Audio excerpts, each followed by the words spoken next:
Hola, ¿qué tal? Hoy es 16 de mayo. Ah, Hoy les quiero compartir un tema muy interesante. Ah, Nuestro tema de hoy se trata sobre Éxodo 24, el segundo mandamiento, ¿verdad? Ah, no todos saben, especialmente a los que va dirigido este video. Les pido que lo vean hasta el final, pero es un tema muy interesante. Los 10 mandamientos, como la iglesia popular los enseña, no son los tales que Dios enseñó, ¿verdad? En la Biblia, en Éxodo 20, del 1 al 17, nosotros encontramos lo que es los 10 mandamientos.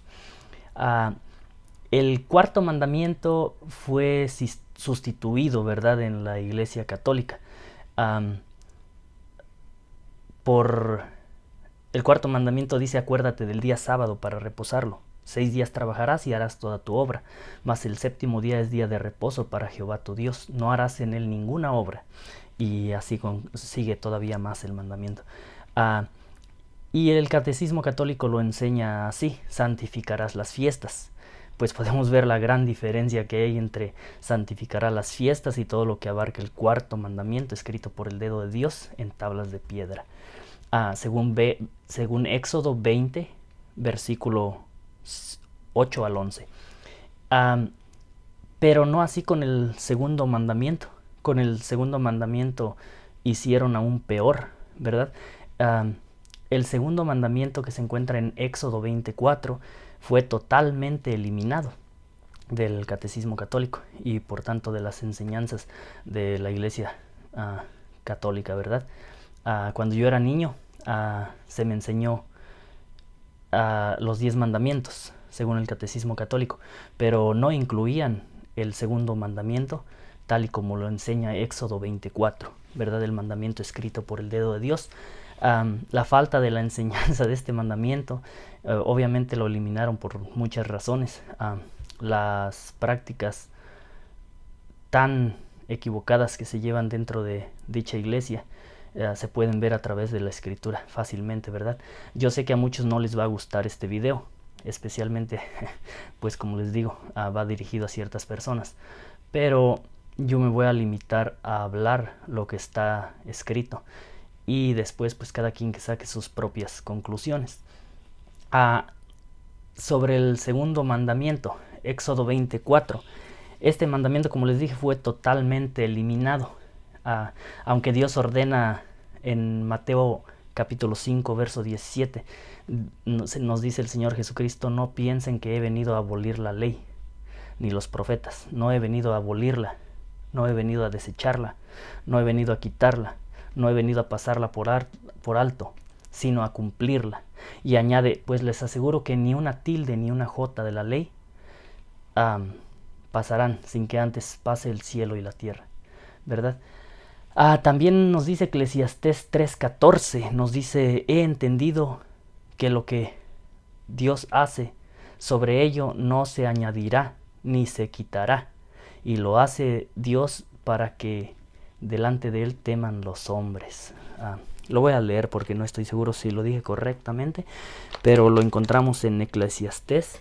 Aquí tengo mi Biblia, Eclesiastés capítulo 3 y verso 14. Y dice así la palabra de Dios: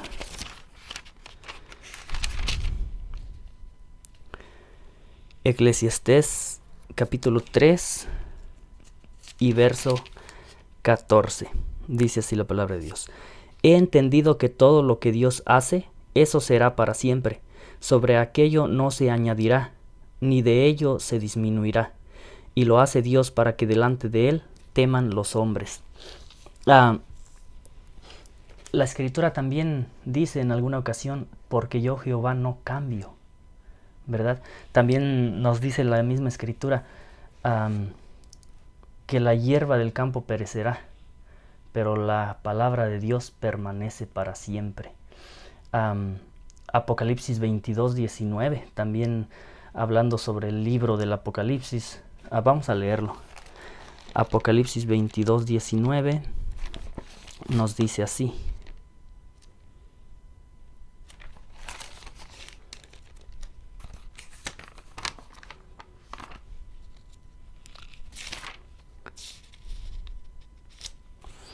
Y dice así la palabra de Dios. Y si alguno quitare de las palabras del libro de esta profecía, Dios quitará su parte del libro de la vida, y de la santa ciudad, y de lo que está escrito en este libro.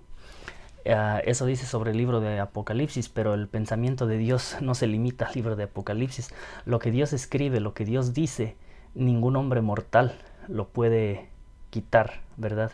Dios no cambia. El mismo Dios que estuvo con el pueblo de Israel es el mismo Dios de hoy. Y las muchas razones por las que Dios prohibió el culto a las imágenes, que es de lo que habla el mandamiento de Éxodo 24, ahorita lo voy a leer, son las mismas razones por las que Dios lo prohíbe hoy, ¿verdad? El ignorar este mandamiento nos lleva a prácticas erróneas que van contrarias al carácter benévolo de Dios. Entonces, abramos nuestro corazón a la investigación, ¿verdad? Y sobre todo aceptemos la verdad, la realidad de la palabra de Dios. Imagínense, nos dice el Señor Jesucristo en Mateo 5, 17 y 18 que ni una jota ni una tilde perecerá de la ley, ¿verdad? También nos dice Eclesiastés 3:14 que sobre lo que Dios hace no se le añade ni se le quita.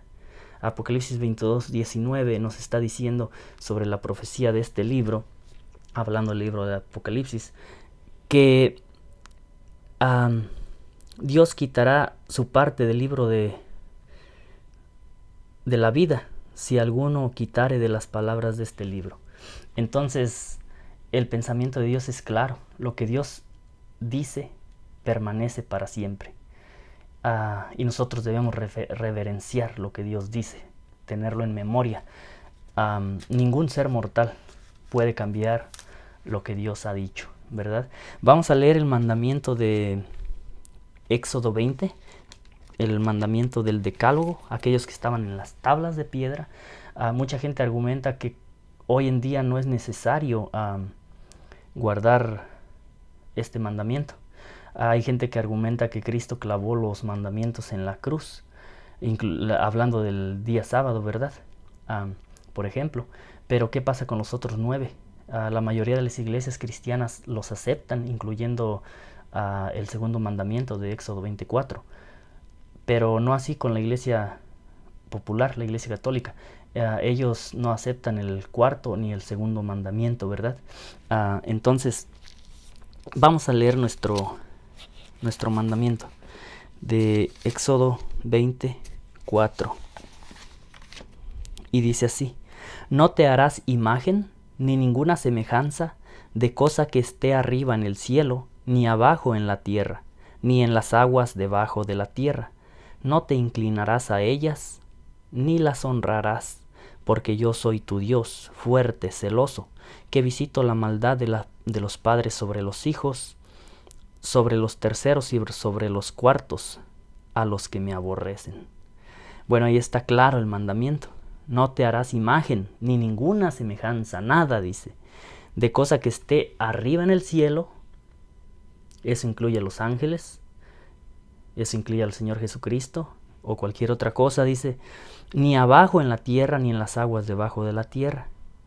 Pero también añade, no te inclinarás a ellas, a ninguna imagen, a ninguna escultura, ni al palo, ni a la piedra, ni las honrarás. O sea, en el contexto que nos lo está diciendo es en el contexto de la adoración. Ni las honrarás, dice. No te inclinarás a ninguna imagen, ni las honrarás.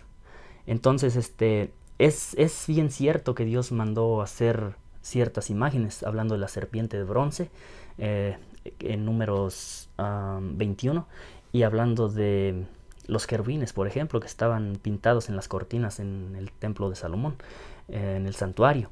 Pero esas imágenes que fueron mandadas por Dios nunca fueron hechas para adorarse, ¿verdad? Y más adelante podemos hablar de la serpiente de bronce de Números 14, por ejemplo, de Números 21, versículo 8. La serpiente de bronce no fue dada al pueblo de Israel para que la adorase, ni para que le rindiera ningún tipo de culto. Incluso nosotros encontramos en Segunda de Reyes, capítulo 18, versos 1 al 4, que cuando el pueblo de Israel empezó a rendirle culto a esta serpiente de bronce, empezó a quemarle incienso.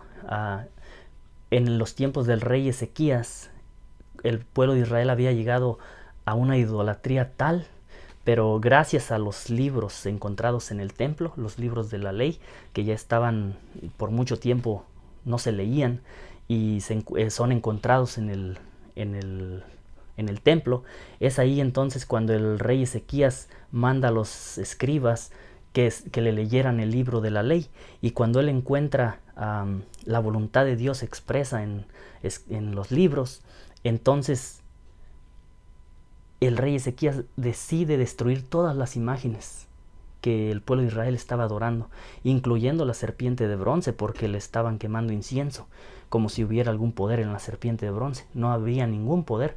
De hecho, era un símbolo de Cristo. Usted lo puede leer en la conversación con Nicodemo, en el capítulo 3 del libro de Juan, como la serpiente de bronce colgada en el desierto era un símbolo de Cristo colgando en la cruz, porque aquel que miraba la serpiente de bronce colgada en el desierto y era mordido por las serpientes en el desierto, viendo la serpiente de bronce sanaba. Mas no era que hubiera ningún poder en la serpiente, era por el poder de Dios, porque Él ordenaba que si miraban esa serpiente iban a sanar. ¿Verdad? Jesús habla de esta serpiente de bronce como un símbolo de sí mismo en la conversación con Nicodemo. Así como la serpiente fue colgada en el desierto, es necesario que el Hijo del Hombre sea levantado, dice Jesús, para que todo aquel que en Él cree no se pierda, mas tenga vida eterna. Nosotros, desde nuestro padre Adán, hemos sido mordidos por la serpiente, ¿verdad? A Satanás se le llama la serpiente antigua en el libro de Apocalipsis, Apocalipsis capítulo 20. Entonces, hemos sido mordidos por la serpiente, por Satanás, y hemos sido inyectados del veneno del pecado. Pero las Escrituras nos dan promesas maravillosas diciendo que en la sangre de Cristo tenemos perdón de pecados, que solo Él es el mediador entre Dios y los hombres, y que a través de Cristo, a través de su muerte, tenemos redención y redención eterna. Siendo así la serpiente de bronce un símbolo de Cristo, nosotros hemos sido, como dije ya, mordidos por la serpiente, que es Satanás, y hemos sido inyectados del veneno del pecado. Pero aquel que mire a Cristo colgando en la cruz, que lo contemple en su belleza y que se aferre a los méritos de Jesús, también puede ser salvo de la mordedura de la serpiente, de la mordedura de Satanás. Entonces, solo quería mencionar lo de la serpiente de bronce. Nunca fue dada al pueblo de Israel como objeto de culto. Cuando el pueblo de Israel llegó a cometer estas barbaridades, pues el rey Ezequías, gracias a los libros de la ley encontrados en el templo, ahí podemos comprobar también que la tradición no supera la escritura, porque si siguieran por tradición pudieron haber errado aún más de lo que ya habían errado, pero una vez que encuentran el libro de la ley, entonces vuelven a ver la voluntad de Dios expresa en la escritura.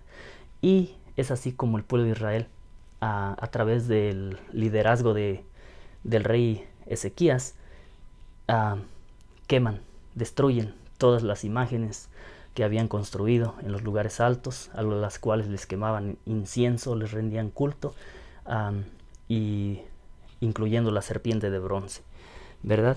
Entonces el mandamiento nos manda no hacernos imagen de nada, de lo que hay en el cielo ni en la tierra, no inclinarnos a ellas ni rendirles culto. Nosotros vemos a través de toda la escritura el celo de Dios, ¿verdad? Por la verdad, el celo de Dios porque el pueblo guarde su ley.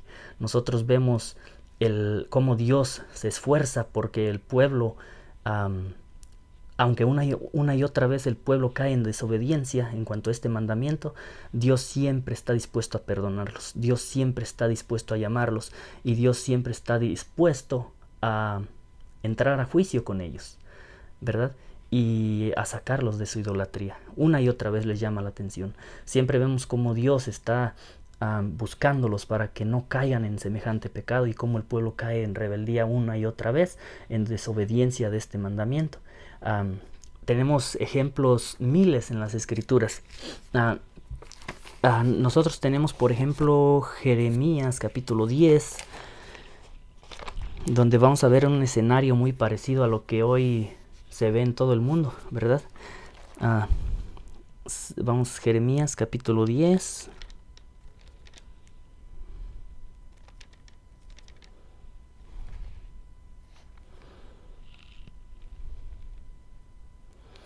Y dice así la palabra de Dios. Dice, oíd la palabra de Jehová, que ha hablado sobre vosotros, oh casa de Israel. Así dijo Jehová, no aprendan el camino de las gentes, ni de las señales de los tiempos tengan temor, aunque las gentes le teman, ni de las señales del cielo tengan temor, aunque las gentes le teman. Porque las ordenanzas de los pueblos son vanidad, porque el leño del monte cortaron, obra de manos de artífice con azuela. Con plata y oro lo engalanan, con clavos y martillo lo afirman para que no se salga. Como palma lo igualan, y no hablan, son llevados porque no pueden andar. No tengan temor de ellos, porque ni pueden hacer mal, ni para hacer bien tienen poder. No hay semejante a ti, oh Jehová. Grande tú y grande tu nombre en fortaleza.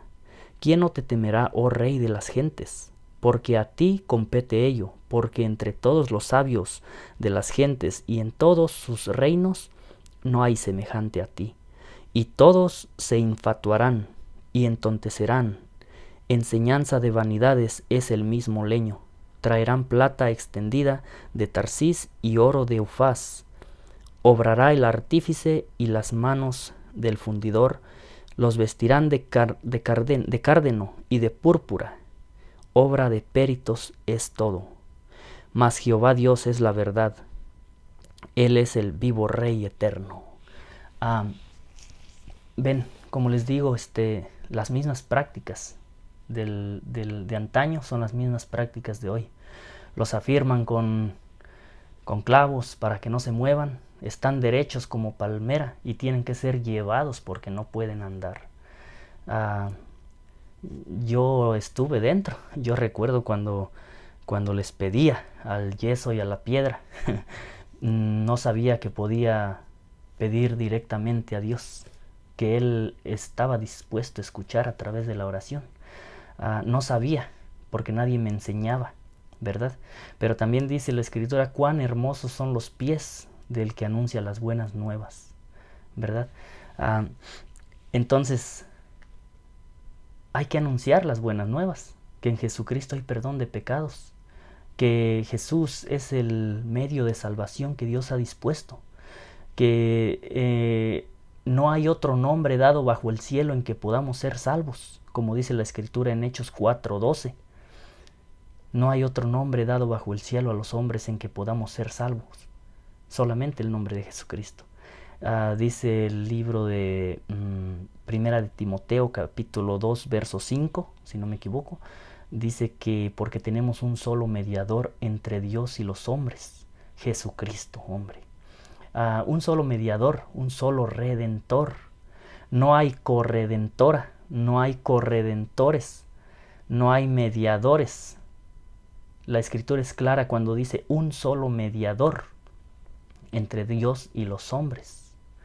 Un solo pontífice, porque es curioso cómo la Escritura ya nos adelantaba que vendrían cierto poder que tendría nombres de blasfemia, ¿verdad? Que ostentaría los títulos que le pertenecen solamente a Cristo.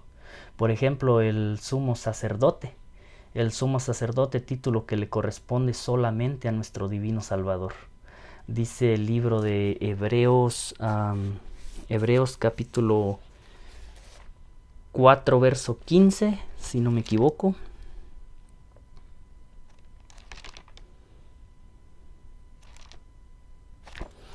Hebreos capítulo 4, verso 15.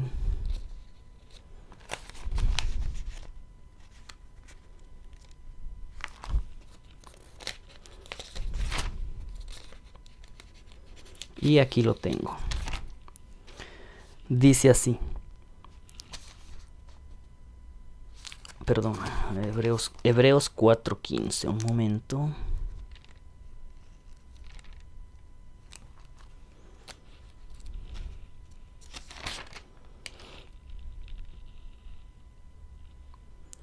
Porque no tenemos un sumo pontífice que no se pueda compadecer de nuestras flaquezas, mas tentado en todo según nuestra semejanza, pero sin pecado. Acerquémonos pues confiadamente al trono de la gracia para alcanzar misericordia y hallar gracia para el oportuno socorro. Ahí está claro, ¿verdad? Desde el verso 14 dice, por tanto, teniendo un gran pontífice que penetró los cielos, Jesús, el Hijo de Dios, retengamos nuestra profesión, porque no tenemos un sumo pontífice que no se pueda compadecer de nuestras flaquezas, mas tentado en todo según nuestra semejanza, pero sin pecado. Ese es nuestro sumo pontífice. Recordemos que antes de la venida de Jesús, ¿verdad? En el Antiguo Testamento vemos cómo estaban los levitas, que eran los encargados de los servicios religiosos. Dentro de la tribu de Leví, ellos eran los que atendían los servicios del santuario, y estaba lo que era el sumo sacerdote, que era una figura de Cristo. De hecho, todo lo que hay en el santuario era una figura de Cristo, ¿verdad? El cordero que se sacrificaba en el santuario era un símbolo del verdadero cordero, que era Cristo. Todo, incluyendo el arca del pacto, ¿verdad? Que de eso vamos a hablar en otro tema. Ahí se encontraban los mandamientos de los cuales yo les estoy hablando. El mandamiento de Éxodo 24 también, el segundo mandamiento. Pero el sumo pontífice, el sumo sacerdote, era una figura de Cristo. El libro de Hebreos nos detalla mucho sobre el significado verdadero de las cosas del santuario, que eran solamente una sombra de lo verdadero, que era Cristo, lo verdadero. Entonces el sumo sacerdote que traspasó los cielos, Cristo Jesús. Tenemos un sumo sacerdote que puede compadecerse de nuestras necesidades. ¿Por qué pedir al leño o pedir a la piedra cuando puedes pedir al mismo Salvador? Las Escrituras no nos mandan en ningún momento que llevemos a cabo tales prácticas. Es más, al contrario, las condenan. Pero las Escrituras nos dicen que tenemos un sumo sacerdote que sí se puede compadecer de nuestros pecados, y que fue tentado en todo según nuestra semejanza, pero al contrario de nosotros, Él fue sin pecado, ¿verdad? Y es por eso que nosotros debemos de recordar que siempre podemos ir a Cristo. No necesitamos ir al piedra, ir a la piedra, ir al palo, como dice Salmo 115.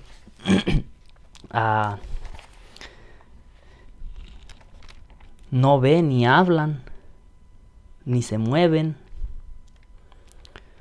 Salmo 115.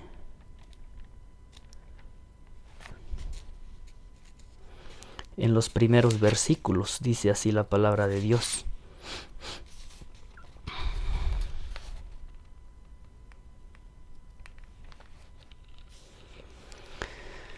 No a nosotros, oh Dios, no a nosotros, sino a tu nombre da gloria, la gloria solo para Dios, por tu misericordia y por tu verdad. Porque dirán las gentes, ¿dónde está ahora su Dios? Nuestro Dios está en los cielos. Todo lo que quiso ha hecho. Sus ídolos son plata y oro, obra de manos de hombres. Tienen boca, mas no hablan, tienen ojos, mas no ven, orejas tienen, mas no oyen, tienen nariz, mas no huelen, manos tienen, mas no palpan, tienen pies, mas no andan, no hablan con su garganta. Pero más aún la Escritura añade, como ellos son los que los hacen. Y no solo los que los hacen, también dice, y cualquiera que en ellos confían. Oh Israel, confía en Dios. Él es tu ayuda y tu escudo. Ahí está. La Escritura es muy clara. Confía en Dios. Él es tu ayuda. Él es tu escudo. Las Escrituras nos invitan constantemente a través de cada página a confiar en el Señor, a confiar en el Creador de los cielos y la tierra, en aquel que puso su vida por ti. ¿Por qué pasar nuestro tiempo y nuestra vida dando honra y culto a la piedra o al palo, cuando al que tenemos que dar culto, al que tenemos que dar gloria y dar honra, es aquel que dio su vida por nosotros, ¿verdad? En el libro de Levítico 26:1, un verso que quería compartir, hay miles de ejemplos en las escrituras. Ya casi vamos a terminar el tema, no quiero que se me alargue el tiempo, pero antes quiero compartir un par de versos más. El libro de Levítico capítulo 26, perdón, y verso 1.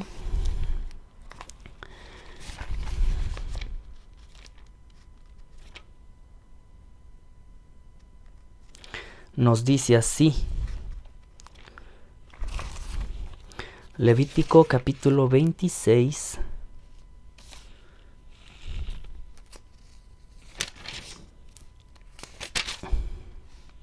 y verso 1 dice así: no harán para ustedes ídolos, ni escultura, ni se levantarán estatua, ni pondrán en su tierra piedra pintada, para inclinarse a ellos, porque yo soy Dios, su Dios.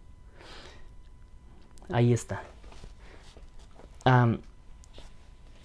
He escuchado muchos argumentos en defensa de tal práctica, apologetas católicos que defienden dicha práctica diciendo que no están adorando, sino que están venerando. Pero es lo mismo, no nos engañemos, porque podemos tratar de engañar a los hombres como predicadores, pero a Dios no le engañamos. Él escudriña aún lo más profundo de nuestros corazones, según las Escrituras. ¿Y quién puede decir que inclinarse a la piedra o al palo, aún si es en representación de lo que sea, cuando la Escritura es tan clara y nos prohíbe hacer imagen o escultura o semejanza de lo que hay arriba en la tierra o abajo en el cielo? Arriba en el cielo o abajo en la tierra, perdón. Nos prohíbe inclinarnos a ellas, a rendirles culto. Es más, nos prohíbe... tenemos hasta ejemplos donde el mismo que ellos dicen que fue el primer papa, ¿verdad? Hablando del apóstol Pedro. Les voy a compartir en el futuro un tema tremendo, muy muy buen tema sobre el primado de Pedro, sobre si él fue el primer papa o no. Va a estar muy interesante. Pero aún el apóstol Pedro, cuando un hombre se le inclinó, le dijo: no lo hagas, que yo soy consiervo contigo. El apóstol Juan le dijo lo mismo cuando un ángel le dijo lo mismo al apóstol Juan, que no se inclinara ante él, que adorara a Dios. Y hoy ciertos hombres sí permiten que ante ellos se inclinen, ¿verdad? Nosotros solamente podemos rendirle culto a Dios, ni aun a los ángeles, porque los ángeles son consiervos con nosotros, según las Escrituras. Son juntamente con nosotros siervos y adoran a Dios, rinden culto a Dios junto con nosotros. Entonces, como decía, hay tantos ejemplos. Llevamos 28 minutos, no quiero que tarde más de media hora. Vamos a ver, por ejemplo, lo que dice Isaías 44. Y vamos a cerrar con un texto de Apocalipsis, versículo 19. Isaías capítulo 44, verso 9.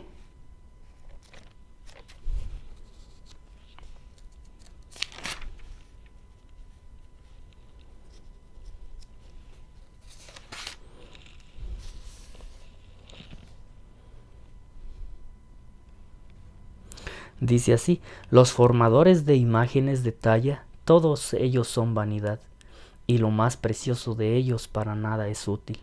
Y ellos mismos para su confusión son testigos, que ellos ni ven ni entienden. ¿Quién formó un dios? ¿O quién fundió una estatua que para nada es de provecho? He aquí que todos sus compañeros serán avergonzados, porque los mismos artífices son de los hombres. Todos ellos se juntarán, estarán, se asombrarán y serán avergonzados a una. El herrero tomará la tenaza, obrará en las ascuas, le dará forma con los martillos y trabajará en ella con la fuerza de su brazo. Tiene luego hambre y le faltan las fuerzas, no bebe agua y se desmaya.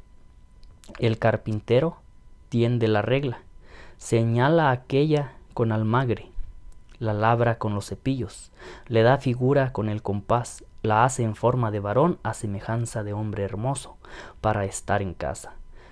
Cortará cedros y tomará encina y alcornoque, y entre los árboles del bosque se esforzará, plantará pino que se críe con la lluvia. De él se servirá luego el hombre para quemar, y tomará de ellos para calentarse. Encenderá también el horno, y cocerá panes. Hará además un dios y lo adorará. Fabricará un ídolo y se arrodillará delante de él.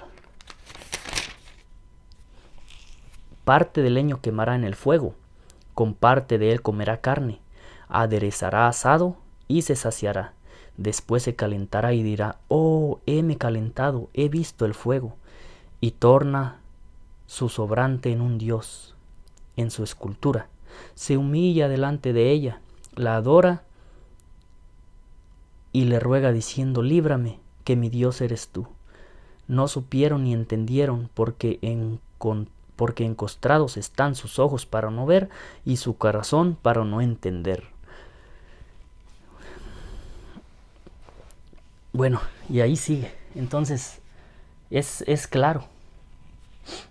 El carpintero se esfuerza, le da forma de varón, pero para nada es útil. Parte de lo que él formó se quemó en el fuego, y aún de él comió. Se arrodilla delante de él y le dice: mi Dios eres tú, ¿verdad? En este caso, pues no siempre dice uno: mi Dios eres tú, pero cosas que competen solamente a Dios, se las queremos dar, ¿verdad? Al leño y a la piedra. Entonces, muy claro el tema. Apocalipsis 19, si no me equivoco, hablando del tiempo del fin, dice que ni aún así con las plagas se arrepintieron.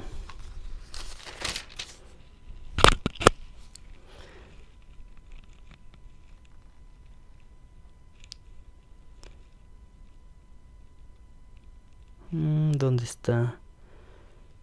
Apocalipsis 19.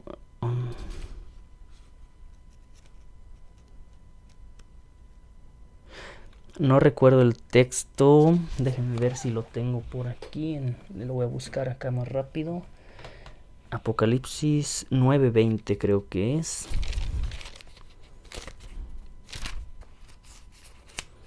Sí, aquí va a estar. Dice así: y los otros hombres que no fueron muertos con estas plagas, aún no se arrepintieron de las obras de sus manos, para que no adorasen a los demonios y a las imágenes de oro y de plata y de metal y de piedra y de madera, las cuales no pueden ver, ni oír, ni andar. Y no se arrepintieron de sus homicidios, ni de sus hechicerías, ni de su fornicación, ni de sus hurtos.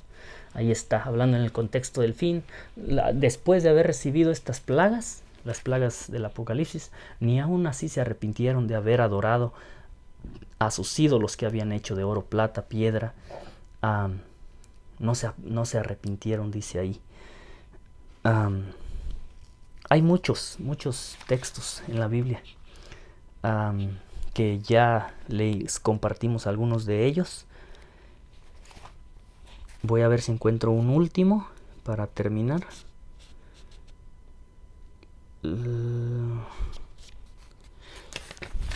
Vamos a volver a Levítico 26.